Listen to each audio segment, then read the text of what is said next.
ما اکنون اطراف بازی که گذشت صحبت خواهیم کرد. کارگردان البته لحظه‌های این دیدار رو به ما شما اینجا پیشکش خواهد کرد و ما هم در مورد بازی و هم در مورد حالت‌های الهیده این رقابت صحبت خواهیم کرد. اولتر از همه دسته PSG ارزنده اون بود تا لیگ چمپیون‌ها رو بگیرد، یعنی چمپیون ارزنده است یا خود باید آرسنال میگرفت؟ وابسته به رفت بازی فینالی اگر گوییم خودی همون نشاندهنده اموری هم نشان میدهد که PSG برای غلبه خیلی تلاش‌های زیاد کرد در قیاس با خودی آرسنال، چون که آرسنال همون گلی زود هنگامی که در دقیقه ششم زد تنها یک ضربه راست سوی دروازه حریف، فکر نمی‌کنم که در 120 دقیقه کفایت کننده باشد برای پیروزی در چنین مسابقه. یک بازی الهیده دیگر میشد، شاید ما اندیشه‌هامون رو با طور دیگر هم میگفتیم، ولی این فینال است، باید برای به دست آوردن جام کمی دیگر فعالتر میشد آرسنال، اما این چیز رو ما ندیدیم. تلاش بیشتر و بهتر می‌داشت.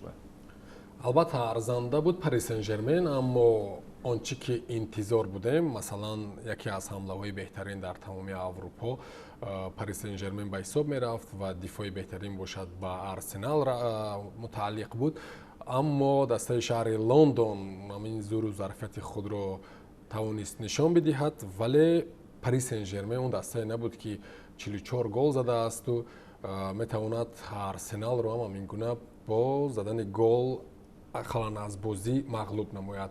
لیکن در مجموع واقعا تلاشی بیشتر از جانب دسته شهر پاریس مشاهده گردید. آنها بعد سر دادن گل هرچند فرصتی زیاده بود که تلاش کردن و موفق نشدن، در آخر بر عوض پنالتی حساب را برابر کردن و اراده خود را تا به آخر نشان دادن و در لاتاری بختشان آمد کرد. بله.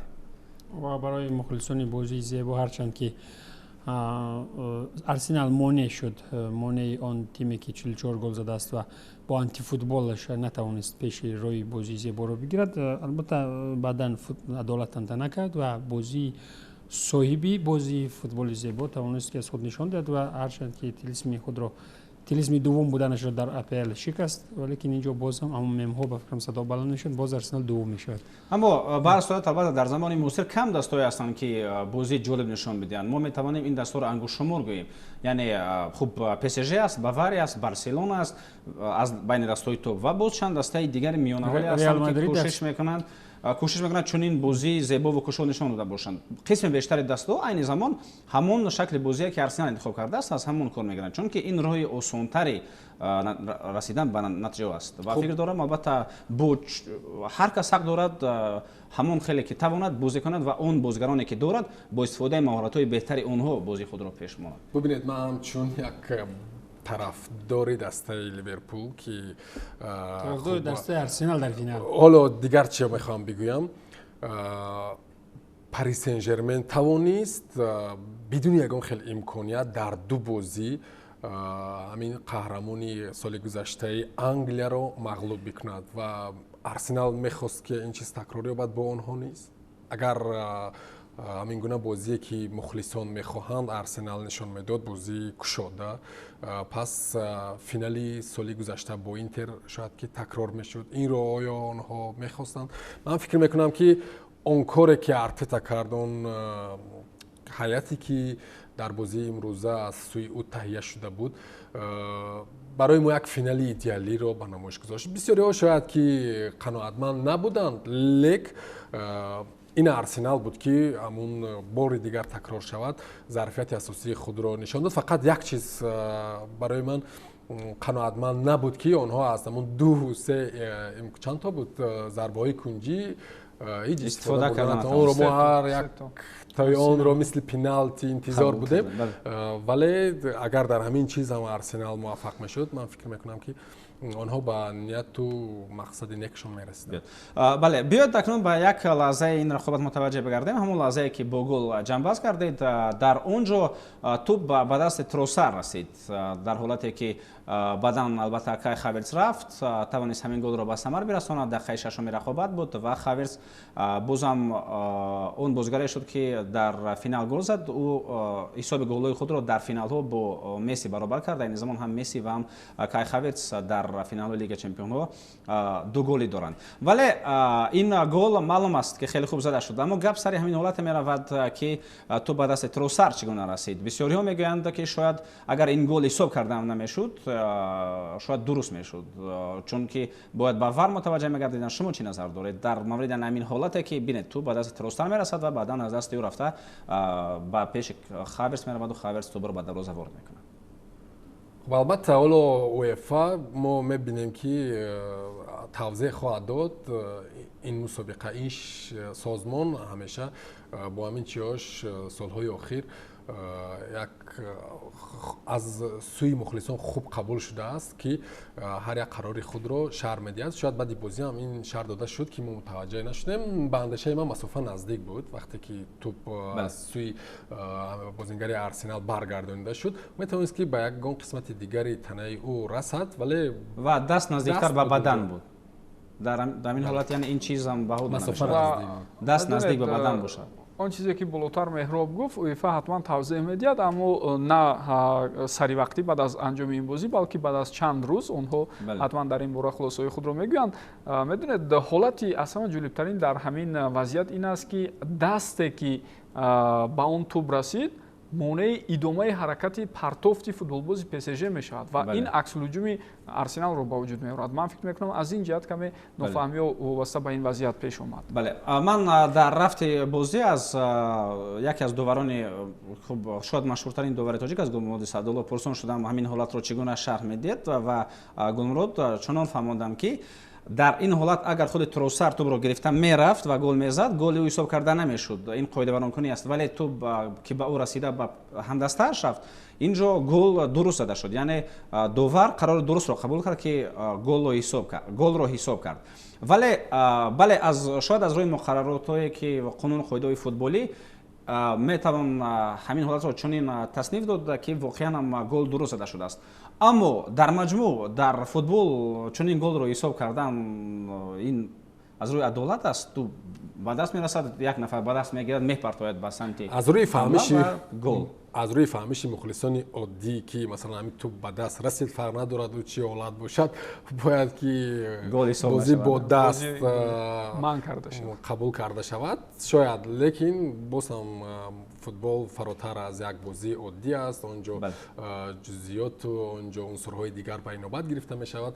фикр мекунам ки ин чиз он қадар тақдирсоз набуд. ин чиз ба натиҷаи бозӣ он қадар таъсири кал нарасонд, чун барои ҳамагон хуб буд ки Арсенал голи аввалро мезад ва баъдан рафти ин дидор амин гуна бархурди ду қувваи бузург, тактикаи ҳамла ва ҳимоя кадомаш дастболо мешавад, ҳамин чиро таъмин кард. барои ҳамин чиз шароит фароҳам омад. Имомбек, розӣ ҳастӣ ки ҳамин гол ба мо шумо финали беҳтарро пешниҳод кард? Агар гол намешуд ё худ гол ҳам намешуд, не, агар ПСЖ гол мезад, магар мо финали беҳтарро намедидем, чунки Арсенал маълум аст вақте ки гол сар дод мешинад ба хати дифоъ ва дигар бозӣ пӯшида мешавад.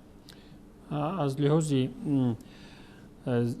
бисёршавии гол ва умуман ба қайд гирифтани голҳо ман фикр мекардам, ба назари ман хубтар агар ки дар майдон дар футбол гол бисёртар шуд, зеро ки бисёр аз мухлисони бетараф аз футболро аз гол мешиносанд ва тасаввур кунед он қадар автобусе ки Арсенал монд 80/20 буд, он оморое ки тамоман антифутбол буданд, аз ин финали порсола хубтар буд ки ақаллан мухлисон шумораи шоҳиди голҳои ҳархела шуда буданд ва инҷо албатта ки боз ҳамон гап ки Арсенал бояд 5 гол мехӯрд ки шумо розӣ мешудед. ба як ҳолати дигар, ба як ҳолат ман бефаҳмам фикри худро ҷамъоварӣ кунед. бубинед, бо антифутбол натиҷа намешавад.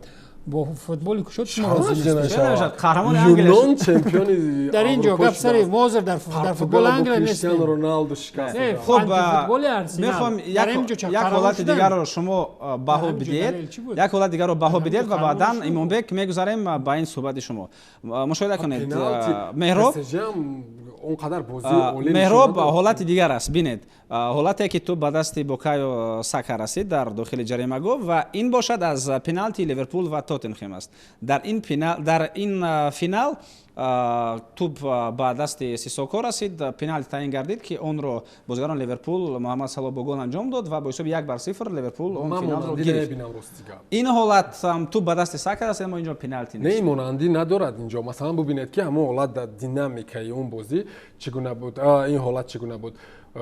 بوکایو ساکا کوشش میکند که توپ رو برگرداند، دستش به قسمت تنه‌اش نزدیکتر است و توپ باید به قسمت تنه میرسید اما حرکت ناجای خودی بازیگر عامل شد و گویا توپ به دستش رسید. اما اینجا میرا یک چیز دیگه در این حالت مثلا فوتبال بازی تاتنهام به احتیاطی راه داد و دست اوزونی او سبب شد که سمت حرکت توپ دست ساکا اوزون نیست و پسی که منه کرده بود فکر من منه بود اونجا در فینال میتونست که به یک بازیگر لیورپول رود و هجوم خطرناک ادامه و جریان. گلروز اینجا یک چیز دیگر رو باید فراموش نکنیم که این حادثه‌ای که بود سال 2019 بود و تا امروز تفسیرهای وابسته به بازی به دست یا رسش توپ به دست خیلی تغییر یافته است در قاعده ها و از این جهت من هم در حالتی که توپ به دست ساکا رسید پنالتی رو نمیبینم اما حالت یکم البته خیلی بحث رو به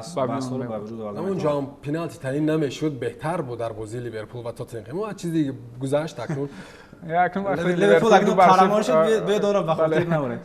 خب البته گپ میدونید در اون حالتی که پنالتی تعیین شد نشد باز یک حالت خیلی مهم است که در حالت سیسوکو حمله به طرف دروازه تاتنهام میرفت اما در این حالت باشد بوکایو ساکا کوشش کرد که برعکس توپ را از جریمه گل برآورد و در این حالت هم البته این چیز هم مهم است. خب گل خاورتس خیلی زیبا زده شد، این رو ما چند مرتبه مشاهده کردیم. در مجموع اگر ما بازی آرسنال رو بها بدیم در همین رقابت اونها توانستند از اودای برطرف کردن خط هجوم خیلی بسرعت و قوی که PSG دارد برآید.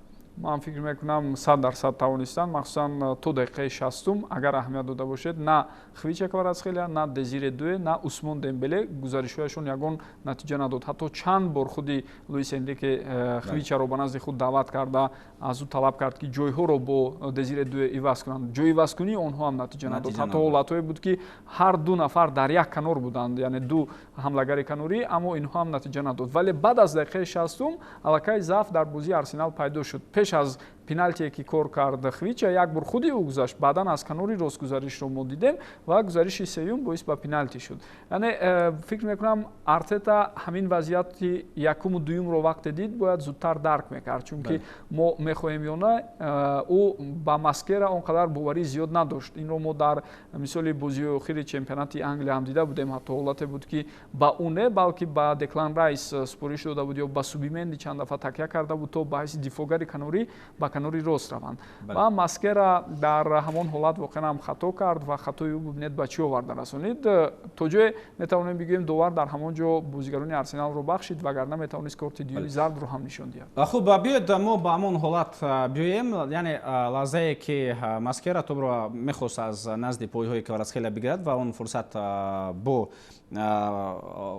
قایدوان کنی جنباز شد. این لحظه قسم اول رقابت است، هنگامی که بوکایو ساکا توپ به داخل جریمه گاه پرتافت، صفانو کمتر اوسه برداشت، این وضعیت برطرف شد. اون لحظه در قسم دوم رقابت است، هنگامی که بعد از دقیقه 60 ملکه بازیگران دسته خوب PSG خیلی زیاد به هجوم گذاشتند، تلاش‌های خیلی زیادی داشتند و این لحظه است که ضربه میزند. خوب کوشش ضربه زنی میکند خویچ کواراtsخелیا و ماسکرا در کنار. مشاهده کنید مبارزه میبرد با هر دو به جریمه گاه وارد میگردند و این طرفش رو شما گوید پنالتی هست نیست، کارت زرد دوم با نشان داده میشد یا نه؟ البته پنالتی هست و کارت زرد دوم رو نشان دادن. این خب یک بیرحمی می بود در فینال و ببینید مثلا در اون بازی که با فوتبال بازی دسته ریال مادرید چامینی کارت زرد دیو میدن چگونه مثلا بله. خب این از زمان فهمیشی بازی از سوی داور وابسته بود، از روی گویم که همین منطق هم در فینال دادن کارت زرد در حالی که باز یک جزا با اون دسته داده شده است در شکل پنالتی باز کارت زرد دادن. فکر میکنم که اونقدر حاجت نبود برای همین و داور در همین حالت بهترین قرار را قبول کرد. لیکن дар ҳамин вазъият беэҳтиётии бозингари ҷавонро бубинед ки хай гузаштани Кварацхелия чиро тағйир медод. Шояд ирсоли ӯро нафари дигарро як бозингари худи онҳо ҳам буд ки метавонист ҳолатро пешгирӣ кунад. бале инҷо тавре мебинем. албатта беэҳтиётии бозингари Арсенал боис бар он шуд ки ин даста пеналти хурд ва ҳамин чиз боис бар он шуд ки як андоза нақшаҳои Артета барбод рафт. барои ман гол задан ба дарвозаи Арсенал ғайри имкон метофт ва танҳо бар ивази пеналти ин чиз имконпазир будааст ки сабабгораш ҳамин бозингари ҷавон ва беэҳтиётии ӯ буд. бале хуб, албатта дар лигаи чемпионҳо Арсенал ҳамон хеле ки аз бозӣ гол сар надод, дар хусус оғоз кард аз марҳилаи плей-офф, бозам ба дарвозаи худ голу сар надод. Инҷо ҳам гол аз пеналти зада шуд ба дарвозаи дастаи мазкур, яъне ҳамон ҷуфти Салиба ва Габриэл воқеан ҳам шояд айни замон ду ҷуфти беҳтарин дар хатти дифоъ дар дастаи Арсенал бошанд. Хуб, Имомбек Микел Артетаро бисёриҳо шогирди Хосеп Гвардиола мегӯянд, чунки бо кор кард зери васояти ӯ, вале айни замон мо фикр дорам наметавонем ӯро ба пуррагӣ шогирди Гвардиола гӯем, чунки он ҳуввияти хоси саморабиге ки ӯ пайдо кардааст аз Гвардиола куллан фарқ дорад ва ӯ иқтидори бузурги майдонӣ ҳам надорад ки мисли Гвардиола тавонад бозии кушод нишон диҳад, бозии ҳуҷумкор, бозии тарсуе ки ӯ ва дастааш нишон медиҳанд, ҳарчанд ки барои премер-лигаи Англия натиҷаам овард, валекин дар лигаи чемпионҳо ин автобусҳо ҳам кор надод ва хеле ки мероб аз нигоҳи мухлисӣ албатта таъриф ҳам карда бошад ки ба дарвозаи Арсенал аз пеналти фақат гол зада мешавад, ба ин хеле бозӣ ба дарвозаи Пахтакор ҳам гол зада намешавад. Вақте ки 40-50 нафара дар пеш дарвоза қатор бешаванд, 5 қабат, инҷо гап сари чӣ меравад? Боз ҳам натиҷаи ниҳоиро бояд баҳо дод. Пайвастагӣ чӣ мешавад? Бубинед, инҳо мехостанд ба ҳамон як гол ним гол муваффақ шаванд, ҳадаф ҳам нигоҳ кардани ва нигоҳ доштани натиҷа буд ва расидан ба ҳадаф. Валекин бояд ки талаботҳои футболиро агар бигирӣ, бояд ки корти зард нишон дода шуд. Вақте ки бозигар медонад ки корти зарди нахост дорад, боз чунин қоидавайронкунӣ вайрон мешавад. онҷо муҳим нест ки арзанда буд то корти зард нишон. бале, албатта ки арзанда буд, ӯро бояд аз майдон берун мекарданд. онҷо муҳим нест ки дигар Кварацхелия чӣ гуна зарба мезад ё намезанад. тибқи протоколҳои махсуси футбол, қоидаҳои талаботҳои футбол бояд риоя шавад ва ҳамин хел ҳам дар бозии Реал Мадрид ҳамин хел буд. Бозингар медонад ки корти зард дорад ва қасдона, чӣ хеле ки Парвиз замонҷо дар барнома ишора кард, қасдона боз амал мекунад. Барои ин дар футболи Аврупо ин хел чизҳо ба назар гирифта намешаванд, дарав ҷазо дода мешавад.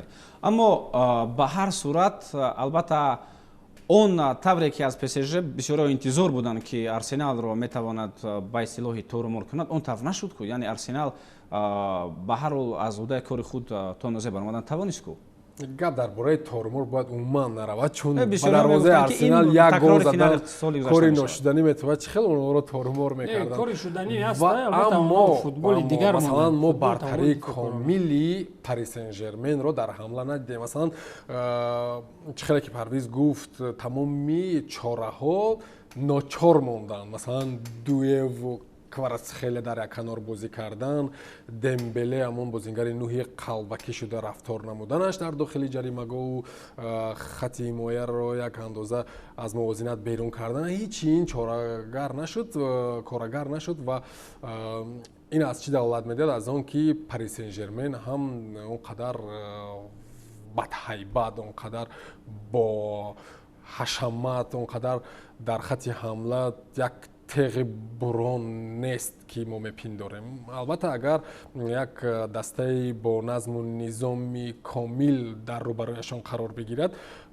Пари Сен-Жермен метавонад ки ноком бошад. ба ҳар сурат албатта онҳо бар муқобили дастае бозӣ карданд ки бетӯб шояд аз ҳама беҳтар дар Аврупо ва шояд аз ҳама беҳтар дар ҷаҳон бошад, аммо ҳамин дастаро ҳам гузаштанд ку қаҳрамон шуданд ку.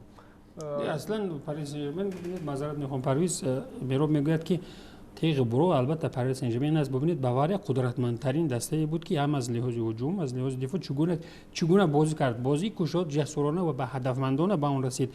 وقتی که بازم تکرار شود وقتی که آرسنال چنین بازی رو نشان میداد، باواریا لیورپول دل خود است که بازی کوشید کردن با پس ژ نه فهمیدن که خطا بوده است. نه اینجا خطا نه، شما از نگاه مخلصی به اون از نگاه مخلصی به اون در این بازی که آرسنال نشان داد انتی فوتبال بود، انتی فوتبال اشتباه بر پیستین یگان درگان فوتبال مردکی به قول داور میگیرد و فوتبال کوچکی بود بازی که پس ژ با باواریا کرد.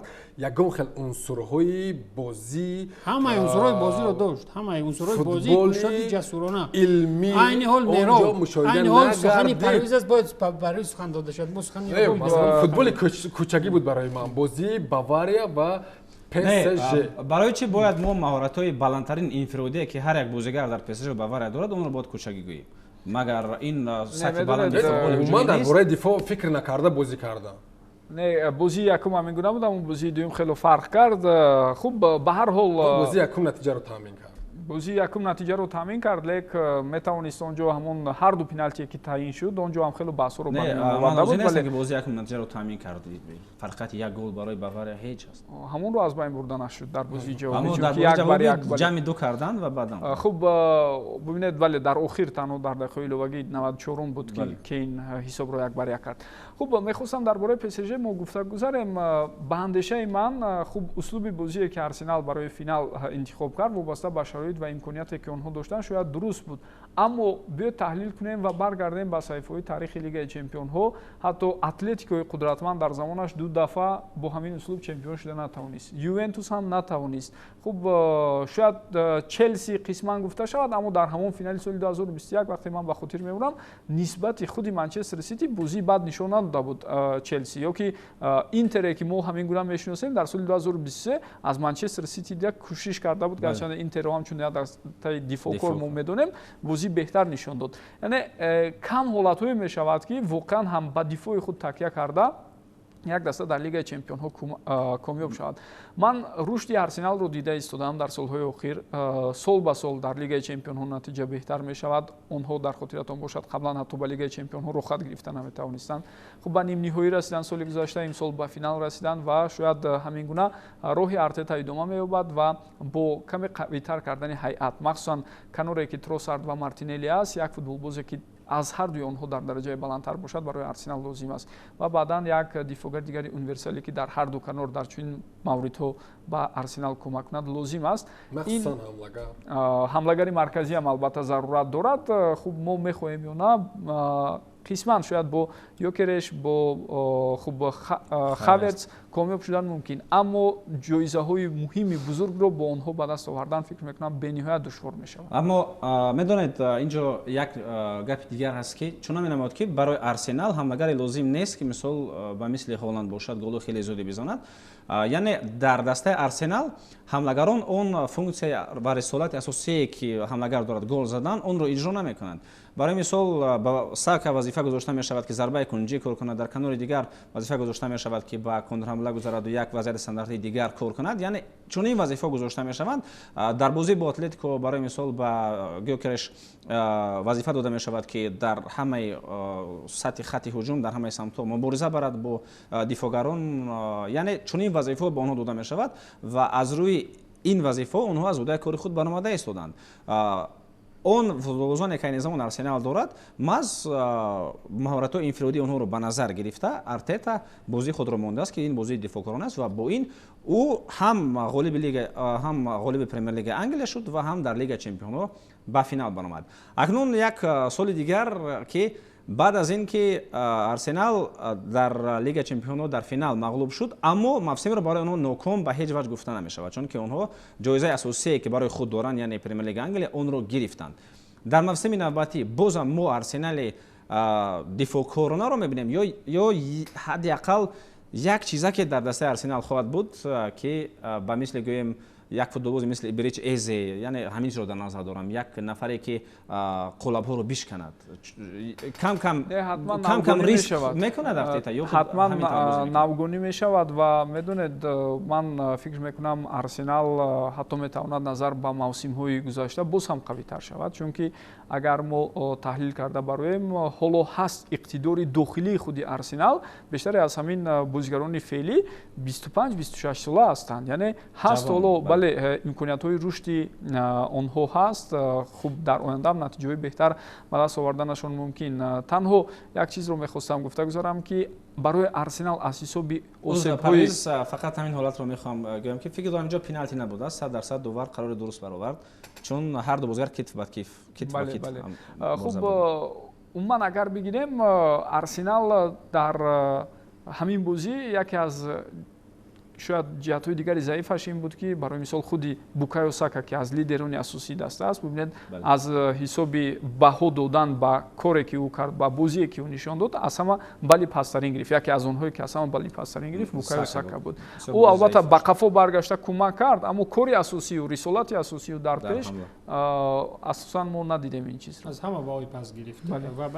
Ман ҳамешро дар назар доштам ки дар Арсенал ҳамлагароне лозим ҳастанд ки ба мисли Сака бақӣ биёнд кӯмак расонанд. Аз ҳамин сабаб фикре ки болотар Имонбек гуфт шояд каме нодуруст мо шумо фаҳмидем, аммо манзури Имонбекро ман фикр мекунам дурусттар фаҳмидам. Ӯ мегӯяд ки модоме ки бо ҳамин гуна бозӣ ту мағлуб мешавӣ, оё беҳтар нест ки каме услуби дигарро интихоб куниву аз ду сар мағлуб шавӣ, аммо таваҷҷӯҳи дигаронро ба худ ҷалб кунӣ. Аммо Имонбек меҳроб хел метавонад тамоми сол таваккал кунад дар ҳоле ки бо чашми сар аллакай дидааст ки Бавария, Ливерпул ва ҳама ҳатто Бавария, Ливерпулро монем, худи Арсеналро дар оғози кори Артета агар бигирем бозии кушод, бозии ҳаматарафа хуб аз хати ҳуҷум буд, вале натиҷа набуд.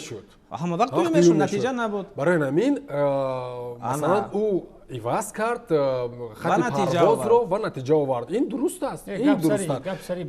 Бубинед, масалан Арсенал яке аз маҳбубтарин дастаҳои англисӣ ба ҳисоб меравад ва мас бар ивази бозии зебо, бозии фарқкунанда, бозии муассиртар ва Барселонаи Англия буданаш. Хуб, ин чиз амин идентификация, амин асолати дар Арсенал тағйир ёфтад, ҳамин каме боиси нигаронӣ аст, аммо ин мушкили мухлисони мисли мо нейтрал бетараф ба ҳамин даста мебошад. Лекин мо тарафдори Арсенали хеле дурусттар агар бигирем. Шумо ҳамаи нуқтаҳотон нуқтаи фикри андешатон аз рӯи мухлисӣ буд. аз аввали барнома Арсеналро таъриф кардед. Ман мухлисон Ливерпулро хеле зиёд мешиносам ки тарафдори баръакс ПСЖ буданд. Не, аслан бубинед фикр кунем ки мантиқан барои пирӯз шудан гол задан дар кор аст. Дар вақти гол зад охира 20 дақиқа як зарбаи рост, аз голҳои беҳтаринро зад. Масалан мо дар ҳамин финал метавонистем ки се ҳамин гуна голи монанд бубинем, Хвича ва як нафари дигар айнан метавонистанд Барколя. Мантиқан охир гол зад, баъд онҳом гол задан, як барак шуд, бо гол задан дар кор. Ба як зарбаи рост дар 90 дақиқа мешавад. ҷемалак пеналти гол зад. Бохир пеналти кор кард. Аз осмони ҳафтум пеналти нашуд. Пеналти аз рӯи қонунияти футбол дода шуд. Бояд ки корти сурх мегирифт дифогари Арсенал. Ана корти сурх мегирифт, унҷо пеналти буд. як бо масъалаи дигар нафара метавонист ки ҳимояро дар сатҳи олӣ нишон диҳад ва ПСЖ ҳамин хати дифоъро шикаста натавонад. Баъд чи бо пеналти занӣ мешуд. Лотарея ягон даста наметавонад шикастан. ин хел бозие ки кардан мо ҳама дидем ки ин ҳунар аст. аслиҳаи асосии ин ҳунар аст ки дифоъро гӯш кун. аслиҳаи асосии ҳамин Арсенал зарбаи стандартӣ аст. бубинед ПСЖ коре кард ки ягон зарбаи стандартӣ нашуд, ҳатто ду зарбаи кунҷӣ 11 бардошт. ҳамин буд шумораи зарбаи кунҷии Арсенал ин қадар кам шуд дар ҳамин. Инро мегӯянд кори Энрике. Ман фикр намекунам ки ПСЖ ҳадафмандона, чунин ин андеша дар зеҳнам буд ки гӯё маҳор кард ҳамин чизро, яъне ҳамин чизро маҳрум кард ва маҳз ҳадафмандона ин корро кард, чун Арсенал ҳам дар ҳуҷум он қадар зиёд фаъол набуд ки зарбаҳои кунҷӣ ба бор ояд. 90 дақиқаи асосии ин рақобат дӯстони арҷманд ва баъдан ду экстра тайм бе гол ҷалбат шуданд ва ин бозӣ то ба пеналтӣ омад.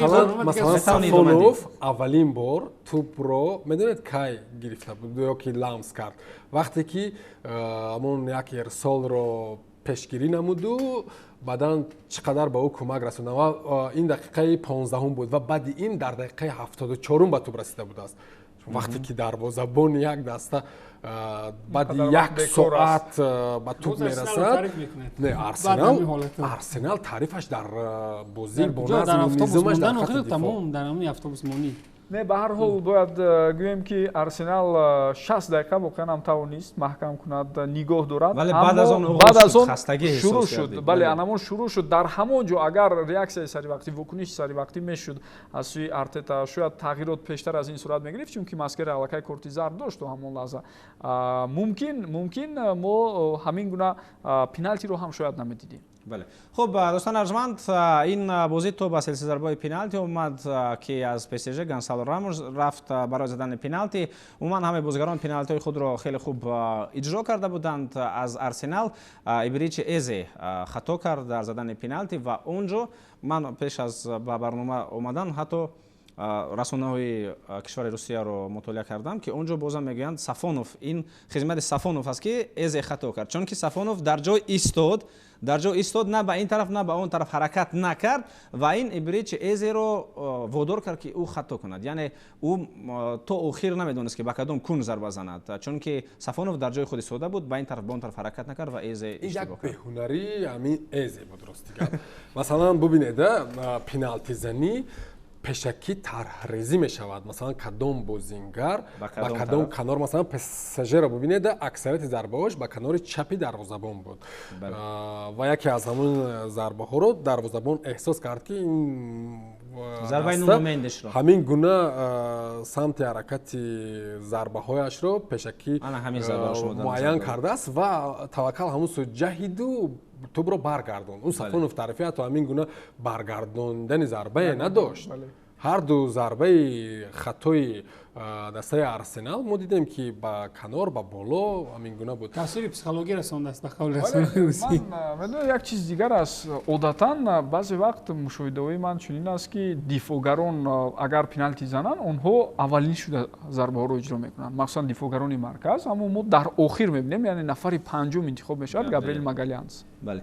Хуб, ин зарбае ки Меҳроб гуфт, яъне Нуно Мендеш омад ба ҳамон канор зарба зад, Рая эҳсос кард ки бозигарони ПСЖ ба ҳамон кун зарба зада истоданд, ин зарбаро бартараф кард ва биёд мо акнун ба ҳамон зарбае ки ба ин бозӣ хотима бахшид ҳамон зарбаро бинем. дақиқаш он зарбае ки бо гол анҷом наёфт, албатта зарбае ки Габриэл иҷро кард ва зарбаи задаи бозигари мазкур хаторафтаре Парвиз ишора кард. дар бисёр аз ҳолатҳо мо мушоҳида мекунем ки дифоъгарони марказӣ аз ҳама аввал меоянд, вале шояд мехост ки Габриэл Магалаш инҷо қаҳрамон шавад, қаҳрамони дастаи Арсенал бошад ё худ ягон ман мефаҳмонам намебуд бозӣ идома меёфт, аммо ӯ пеналти хеле муҳимро ба самар мерасонд. ин метавонист бозиро идома бидиҳад. ӯ қаҳрамони премер лигаи Англия аст ва ҳамчунин бозигари мазкур дар ҷоми ҷаҳон метавонад яке аз беҳтаринҳо бошад. ҳатто аз Арсенал мо ғайр аз Деклан Райс ва Габриэл дигар киро метавонем бигӯем ки қаҳрамони лигаи чемпионо мешавад, қаҳрамони лигаи чемпионо мешавад, қаҳрамони премер лигаи Англия мешавад ва метавонад дар ҷоми ҷаҳон ҳам муборизаи худ нишон бидиҳад. инҷо гап сари тӯби тилло меравад. Меҳроб ки ғайр аз Габриэл ва Деклан Райс боз киро мешавад? инҷо дуруст аст ки интихоби капитан дар ҳамин ҳолати ҳассос пешакӣ боз ҳам ё ки ҳадафмандона интихоб шудааст, лекин бибинед чӣ гуна як натиҷаи ворона дошт. Антиқаҳрамон шуд. Масалан агар ӯ дифоъгар намебуд, ҳамлагар мебуд, аммо антиқаҳрамон дар ҳамин як бозӣ, дар ҳамин як лаҳза, дар ҳамин як ҳолат, дар маҷмӯъ воқеан сутуни дастаи Арсенал аст, дилу гурдаву ҳама чии Арсенал аст ва муваффақияти Арсенал дар премер лига маҳз ҳамин як бозингар гӯем ҳам хато намешавад, чун Арсенал мо медонем ки бар ивази дифоъ ба ҳамин натиҷа расид. бевосита моҳраи асосӣ инҷо Габриэл буд. ҳама чи дар гирди ӯ сохта шуд. бале. Хуб, рекорди Реал Мадрид ки 3 бор Лига Чемпионҳоро пайопай гирифта буд, акнун зери суол мемонад. Чунин ҳамин тренд аз ҳоло сар мешавад. ин чизе ки гегемонияи ПСЖ бубинед ПСЖ соли гузаштаро чӣ гуна ҷамъбаст кард баъд аз он чемпионати ҷаҳон байни бошгоҳҳо ин хело халал расонд ба ҳунарнамои онҳо дар марҳилаи умумии мусобиқаи лигаи чемпионҳо, аммо Луис Энрике дуруст қувваҳоро тақсим кард, қисман баъзе аз бозиҳои дохилӣ гӯем қурбон карда шуданд, вале дар ниҳояти кор онҳо чемпиони Фаронса шуданд ва ғолиби лигаи чемпионҳо шуданд. Ман фикр мекунам бо ин гуна омодагӣ ва нисбатан кори сабук дар дохил ПСЖ боз ҳам соли оянда яке аз фаворитҳои асоситарин хоҳад буд. Бе ягон шаку тардид дар қатори се довталаби асосии лигаи чемпионҳо барои мавсими оянда боқӣ мемонад.